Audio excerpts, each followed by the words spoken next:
Despite its challenges, 2020 has still been a pretty amazing year, and there's a lot of people to thank for that. There's our incredible team of designers who produced beautiful work, from kitchens, bathrooms,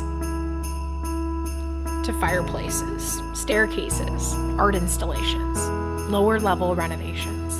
Oh, and Olesia's Taverne of Richfield. And if you haven't been there, you should definitely go. The food and atmosphere is amazing. We produced our entire issue of Experience Living magazine centered around this historic renovation. None of that would be possible without our incredible office staff. I want to thank our installers and our artisans. These are the guys that make it happen. This year we began offering kiln drying services. We completely renovated the showroom, both the interior and the exterior, and created all kinds of custom work. In fact, you can see some of their original designs in Strongsville at the Architectural Justice Gallery Café. It was a year of eclectic decor, weekend classes, and amazing food.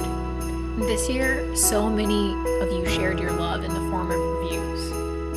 It was your renovation, your home project, your awesome review, your Facebook like, your heartfelt compliment that made this year amazing. And here's to another year at Architectural Justice.